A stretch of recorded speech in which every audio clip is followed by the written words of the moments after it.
महाभारत गोहरण पर्व अध्याय 58। अर्जुन का द्रोणाचार्य के साथ युद्ध और आचार्य का पलायन। वैशंपायन जी कहते हैं, जन्मेजय, जब कृपाचार्य भूमि से बाहर हटा दिए गए तब लाल घोड़ों वाले दुर्धर्ष वीर आचार्य द्रोण ने धनुष बाण लेकर श्वेतवाहन अर्जुन पर धावा किया। सुवर्णमय रथ पर आरूढ़ गुरुदेव को अपने निकट आते देख विजयी वीरों में श्रेष्ठ अर्जुन उत्तर से इस प्रकार बोले। अर्जुन ने कहा, सारथे, तुम्हारा कल्याण हो। जिस रथ की ध्वजा में ऊंचे झंडे के ऊपर पताकाओं से विभूषित यह ऊंची स्वर्णमयी वेदी प्रकाशित है, वहां आचार्य द्रोण की सेना है, वहीं मुझे ले चलो। जिनके श्रेष्ठ रथ में जुटे हुए सब प्रकार की शिक्षाओं में निपुण, चिकने मूंगे के समान लाल रंग के तांबे से मुख वाले सुंदर था अच्छे ढंग से रथ का भार वहन करने वाले बड़े बड़े अश्व सुशोभित हो रहे हैं। महातेजस्वी दीर्घबाहु बल एवं रूप से संपन्न था समस्त संसार में विख्यात पराक्रमी प्रतापी वीर भरद्वाज नंदन द्रोण है। ये बुद्धि में शुक्राचार्य, नीति में बृहस्पति के समान है। मारिस इनमें चारों वेद, ब्रह्मचर्य, संहार विधि सहित संपूर्ण दिव्यास्त्र, समस्त धनुर्वेद सदा प्रतिष्ठित है। इन विप्र शिरोमणि में क्षमा, इंद्रिय संयम, सत्य, कोमलता, सरलता तथा अन्य बहुत सी सद्गुण नित्य विद्यमान है। अतः मैं इन्हीं महाभागाचार्य के साथ इस रणभूमि में युद्ध करना चाहता हूँ। अतः उत्तर रथ बढ़ाओ और मुझे शीघ्र उन आचार्य के समीप पहुंचा दो। वैशंपायन जी कहते हैं, राजन, अर्जुन के इस प्रकार आदेश देने पर विराट नंदन उत्तर ने सोने के आभूषणों से विभूषित उन अश्वों को आचार्य द्रोण के रथ की ओर हाँक दिया। महारथियों में श्रेष्ठ पांडुनंदन अर्जुन को बड़े वेग से अपनी ओर आते देख आचार्य द्रोण भी पार्थ की ओर बढ़ आए। ठीक उसी तरह जैसे एक उन्मत्त गजराज दूसरे मत वाले गजराज से भिड़ने के लिए आ रहा हो। नंतर द्रोण ने 100 नगाड़ों के बराबर आवाज करने वाले अपने शंख को बजाया। उसे सुनकर सारी सेना में हलचल मच गई, मानो समुद्र में ज्वार आ गया हो। रणभूमि में उन लाल रंग के सुंदर घोड़ों को हंस के समान वर्ण वाले मन के सदृश वेगशाली श्वेत घोड़ों से मिला देख युद्ध करने के विषय में सब लोग आश्चर्य में पड़ गए। महाबली द्रोण, कुंती पुत्र अर्जुन दोनों महारथी बलवीर संपन्न अजेय अस्त्र विद्या के विशेषज्ञ मनस्वी थे। युद्ध के सिरे पर वे दोनों आचार्य शिष्य अपने अपने रथ पर बैठे हुए एक दूसरे की ओर हाथ बढ़ाकर मानो परस्पर आलिंगन करने लगे। उन्हें इस अवस्था में देखकर भरतवंशियों की वह विशाल सेना बारंबार भय से कांपने लगी। तदनंतर शत्रु वीरों का नाश करने वाले महारथी महापराक्रमी कुंती पुत्र महाबाहो अर्जुन हर्षोल्लास से भर गए और आचार्य द्रोण के रथ से अपना रथ भिड़ाकर उन्हें प्रणाम करके हंसते हुए से शांतिपूर्वक मधुरवाणी में बोले, आचार्य, युद्ध में आप पर विजय पाना सर्वथा कठिन है। हम लोग बहुत वर्षों तक वन में रहकर कष्ट उठाते रहे हैं, अब शत्रुओं से बदला लेने की इच्छा से आए हैं। अतः आप हम लोगों पर क्रोध न करें। अनक, मैं तो आप पर तभी प्रहार करूंगा जब पहले आप मुझ पर प्रहार कर लेंगे। मेरा यही निश्चय है, अतः आप ही पहले मुझ पर प्रहार करें। तब आचार्य द्रोण ने अर्जुन पर 21 बाण चलाए, किंतु पार्थ ने उन सबको पास आने से पहले ही काट गिराया, मानो उनके साथ इस कला में पूर्ण सुशिक्षित थे। तदनंतर पराक्रमी द्रोण ने अपनी अस्त्र चलाने की फुर्ती दिखाते हुए अर्जुन के रथ पर सहस्रों बाण की वर्षा की। उनका आत्मबल असीम था। उन्होंने चांदी के समान अंग वाले अर्जुन के श्वेत घोड़ों को भी शान पर चढ़ाकर तेज किए हुए सफेद चील की पंख वाले बाणों से ढक दिया। जान पड़ता था आचार्य यह सब करके अर्जुन के क्रोध को उभारना चाहते थे। इस प्रकार भरद्वाज नंदन द्रोण त्रिकधारी अर्जुन में युद्ध छिड़ गया। वे दोनों समर भूमि में समान रूप से तेजस्वी बाणों की वर्षा करने लगे। दोनों ही विख्यात पराक्रमी थे, वेग में दोनों ही वायु के समान थे।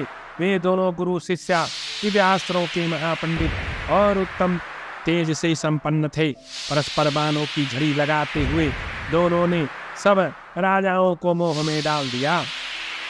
तदनंतर जो सैनिक वहां आए थे वे एक दूसरे पर तीव्र गति से बाण वर्षा करने वाले दोनों वीरों की साधु साधु कहकर सराहना करने लगे।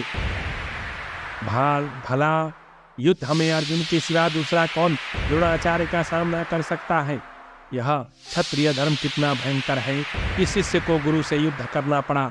इस प्रकार वहां युद्ध के मुहाने पर खड़े हुए योद्धा आपस में बात करते थे। दोनों महावीर क्रोध में भरकर निकट आ गए, बाण समूहों से एक दूसरे को आच्छादित करने लगे। उनमें से कोई भी पराजित न होने वाला था। भरद्वाज नंदन द्रोण अत्यंत कुपित हो, जिसके पृष्ठभाग में स्वर्ण जड़ा था और जिसे उठाना दूसरों के लिए कठिन था, उस महान धनुष को खींचकर अर्जुन को बाणों से बीधने लगे।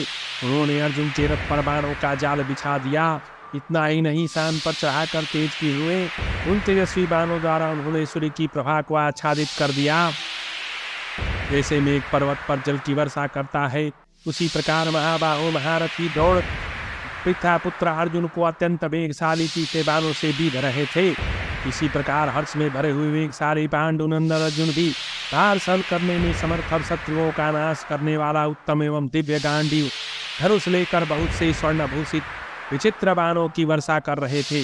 पराक्रमी पार्थ अपने धनुष से छूटे हुए बाण समूहों द्वारा तुरंत ही आचार्य की बाण वर्षा को नष्ट करते जा रहे थे। एक अद्भुत सी बात थी। रथ से विचरने वाले कुंती पुत्र धनंजय सबके लिए दर्शनीय हो रहे थे।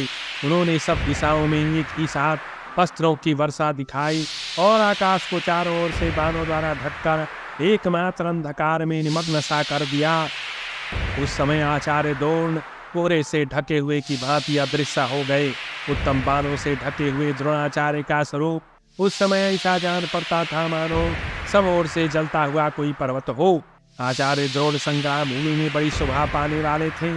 संग्राम में उन्होंने अपने रथ को जब अर्जुन के बाणों से ढका देखा, तब मेघ गर्जना के समान गंभीर नाद करने वाले अग्नि चक्र के सदृश भयंकर परम उत्तम आयु श्रेष्ठ धनुष की टंकार फैलाते हुए उसे खींचा और अपने सर समूहों से अर्जुन के उन सब बाणों को काट दिया। उस समय जलते हुए बांसों के चटकने का सा बड़ा भयंकर शब्द हो रहा था। जिनकी मन बुद्धि अमेय है, उन द्रोण ने अपने विचित्र धनुष से छूटे हुए स्वर्णमय पंख वाले बाणों द्वारा संपूर्ण दिशाओं तथा सूर्य के तेज के प्रकाश को ढक दिया। उस समय सोने की पात और जुटी हुई गांठ वाले आकाशचारी बाणों के बहुत से समुदाय आकाश में दृष्टिगोचर हो रहे थे। ये सभी पक्षधारी बाण समुदाय आचार्य द्रोण के धनुष से प्रकट हुए थे। आकाश में उन बाणों का समूह परस्पर सटकर एक ही विशाल बाण के समान दिखाई देता था। इस प्रकार वे दोनों वीर स्वर्ण विभूषित महाबाणों की वर्षा करते हुए आकाश को मानो उल्काओं से आच्छादित करने लगे। कंक और मोर की पंख वाले उन दोनों के बाण शरत ऋतु में आकाश में विचरने वाले हंसों की पात के समान शोभित थे। महामना द्रोण पांडुनंदन अर्जुन का वह रोषपूर्वक युद्ध वृत्रासुर और इंद्र के समान प्रतीत होता था।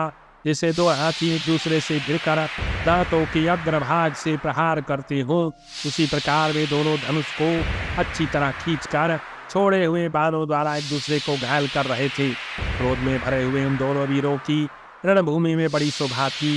वे उस संग्राम में पृथक पृथक दिव्यास्त्र प्रकट करते हुए धर्म युद्ध कर रहे थे। तदनंतर विजयी वीरों में श्रेष्ठ अर्जुन ने आचार्य प्रवर द्रोण के साथ चलाए हुए शान पर तेज किए हुए बाणों को अपने तीखे सहायकों से नष्ट कर दिया। वे भयानक पराक्रमी थे। उन्होंने दर्शकों को अपना अस्त्र कौशल दिखाते हुए तुरंत बहुसंख्यक बाणों द्वारा आकाश को ढक दिया। यद्यपि प्रचंड तेजस्वी नरश्रेष्ठ अर्जुन विपक्षी को मार डालने की इच्छा रखते थे, तो भी शस्त्रधारियों में श्रेष्ठ आचार्य प्रवर द्रोण उस समर भूमि में झुकी हुई गांठ वाले बाणों द्वारा प्रहार करके अर्जुन के साथ मानो खेल कर रहे थे। उनमें अर्जुन के प्रति वात्सल्य का भाव उमड़ रहा था।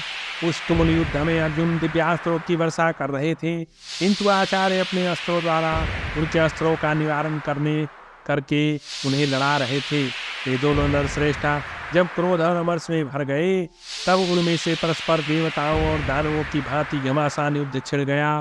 पांडुनंदन अर्जुन आचार्य द्रोण के छोड़े हुए इंद्र वाक्य और आग्नेय आदि अस्त्रों को उसके विरोधी अस्त्र द्वारा बार बार नष्ट कर देते थे।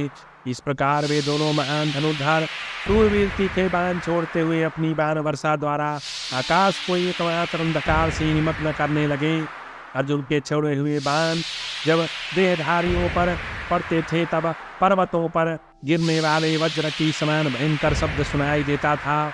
जन्मेजय, उस समय हाथी सवार रथी घुड़सवार लहूलुहान होकर फूले हुए पलाश वृक्ष के समान दिखाई देते थे।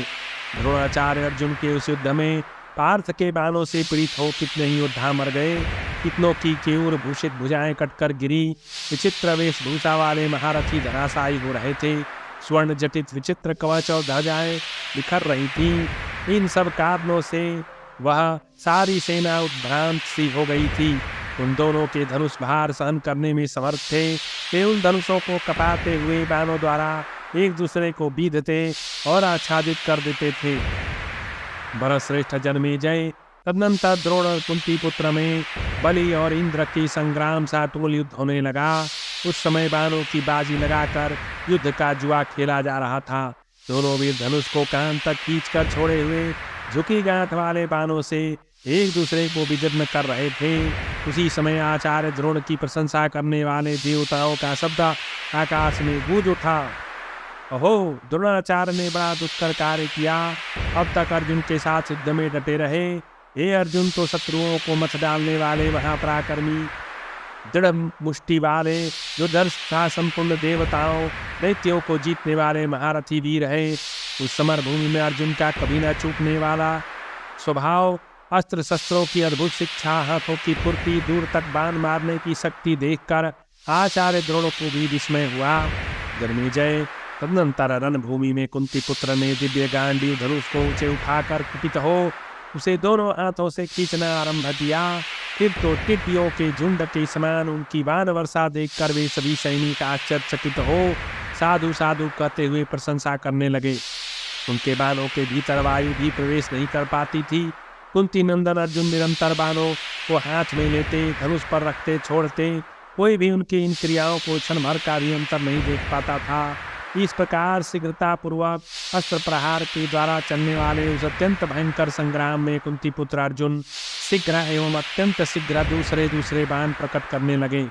तत्पश्चात एक ही साथ जुटी हुई गांठ वाले 1,00,000 बाण द्रोणाचार्य के रथ के समीप आ गिरे। जन्मेजय, गांडीव धनवा अर्जुन के द्वारा जब द्रोण पर इस प्रकार बाण वर्षा होने लगी तब कौरव सैनिकों में हाहाकार मच गया। पांडुनंदन शीघ्रता पूर्वक अस्त्र संचालन के लिए इंद्र ने उनकी बड़ी प्रशंसा की। उनके सिवा वहां जो गंधर्व अप्सराएं थी उन्होंने भी उनकी सराहना की। तदनंतर रथियों के उत्पत्ति आचार्य पुत्र अश्वत्थामा ने कथारोहियों के विशाल समूह के साथ सहसा वहां पहुंचकर पांडुनंदन को चारों ओर से घेर लिया। अश्वत्थामा ने महात्मा अर्जुन के उस पराक्रम की मन ही मन भूरी भूरी प्रशंसा की और उन पर अपना महान क्रोध प्रकट किया। आचार्य पुत्र क्रोध के वशीभूत हो गया था। वह रणभूमि में जल बरसाने वाले मेघ की भांति सहस्रों बाणों की बौछार करता हुआ पार्थ पर टूट पड़ा। तब महाबाहु अर्जुन ने इधर अश्वत्थामा था उसी ओर घोड़ों को घुमाकर आचार्य द्रोण को भाग जाने का अवसर दे दिया। अर्जुन के उन उत्तम बाणों से द्रोण के कवच और ध्वज छिन्न भिन्न हो गए। वे स्वयं भी बहुत घायल हो गए थे। अतः मौका पाते ही वेगशाली घोड़ों को बढ़ाकर तुरंत वहां से भाग गए। इस प्रकार श्री महाभारत विराट पर्व के अंतर्गत गोहरण पर्व में द्रोणाचार्य के पलायन से संबंध रखने वाला 58वां अध्याय पूरा हुआ।